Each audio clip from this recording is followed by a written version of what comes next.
Do not go gentle, I tell him one last time. For now, Kai smiles then, a smile I've never seen before.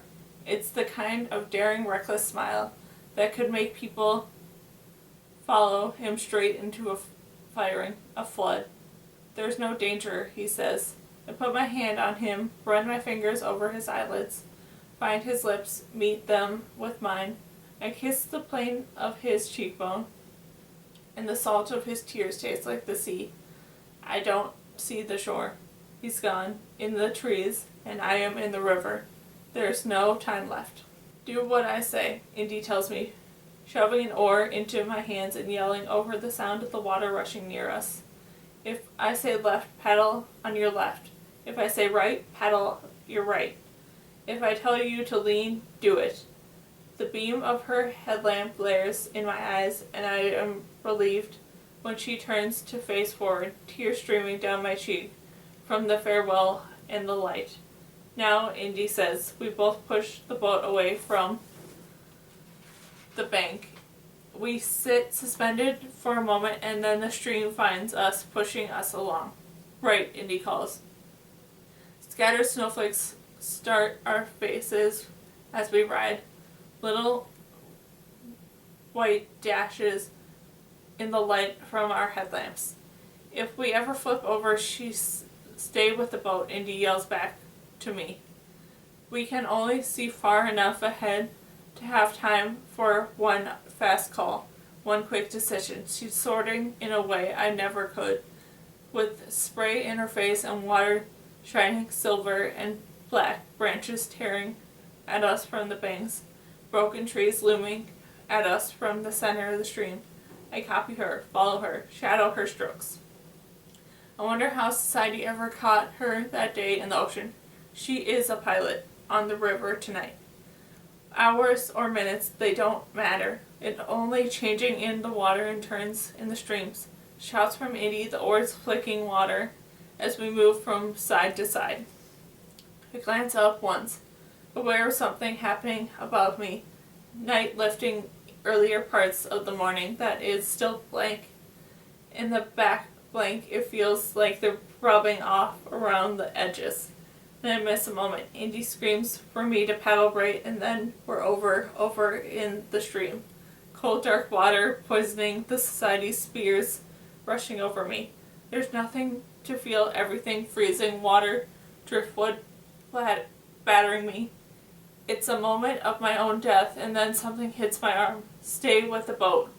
My fingers scrape along the edge, and I find one of the grips and holds on.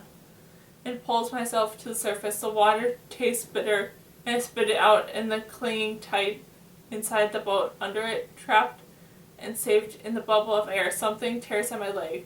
My headlamp is gone. It's like the cavern. I'm caught, but I'm alive. You will, Kai says. But I know he's not here. Suddenly I remember the day I met him, the day at the clear blue pool, and how when he and Xander both went under but came back up. Where's Indy? The boat shoots on the side and the water still goes. The light shines in. Indy pushes the boat up. She held on to the outside, and somewhere she still has her headlamp. We're in the smooth spot, Indy says fiercely. It won't last. Get out here with me and push. She swarms over under the side, and the water is black and glassy, puddled for a moment in the wide place in the stream, damped somehow from the below. Did you hold on to your oar? Indy asks. To my surprise, I did.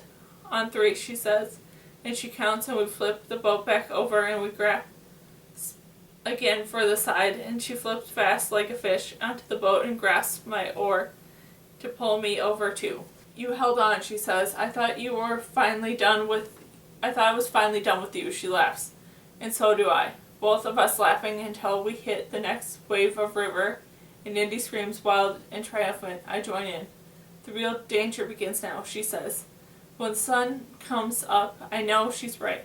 The river is still fast. We can see better, but we can be seen, and we're exhausted.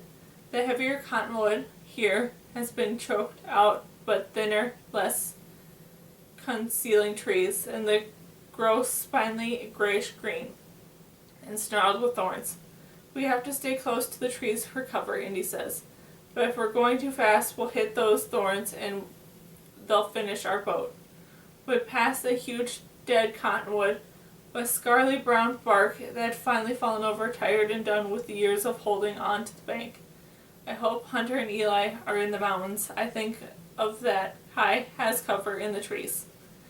Then I hear it, something overhead. Without saying a word, we're both pulled close to the bank. Indy reaches with her oar into the thorny branches, but in a slip it doesn't hold.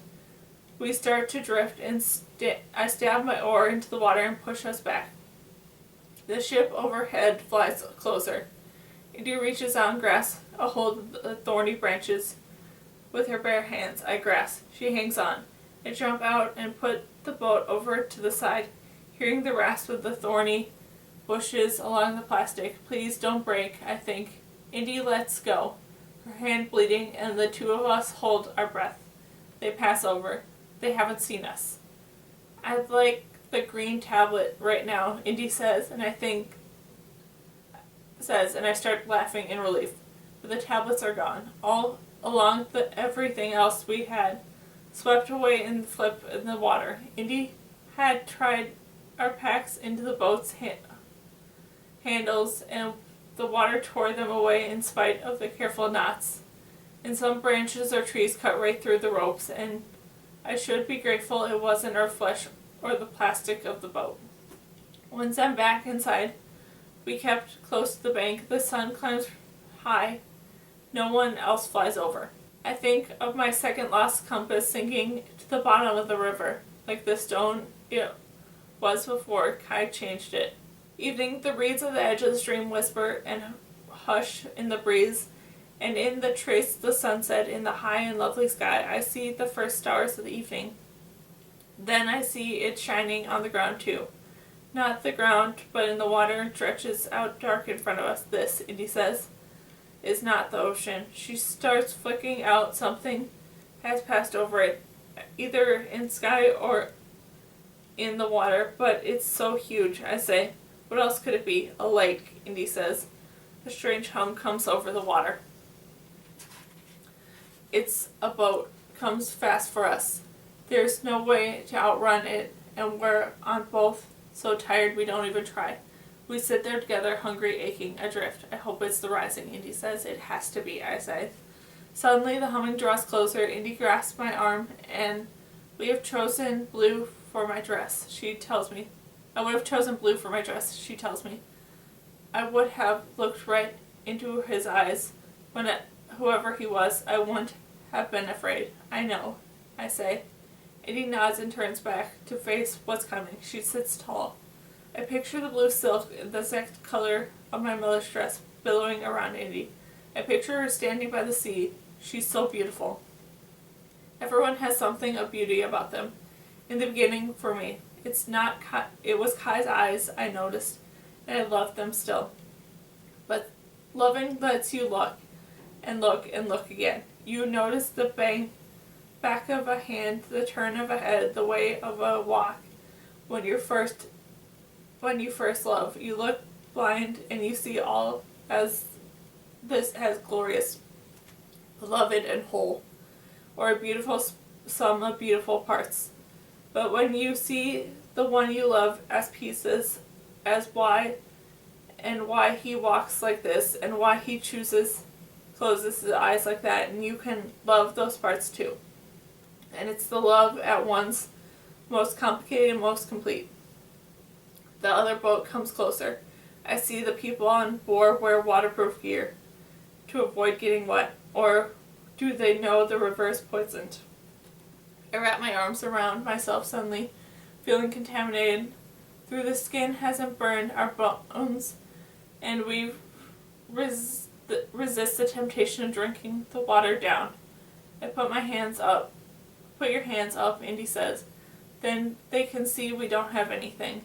She puts her oar down and crosses her lap and raises her hand in the air.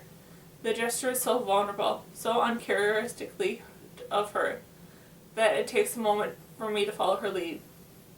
She doesn't wait for them to speak first. We've escaped, she calls out.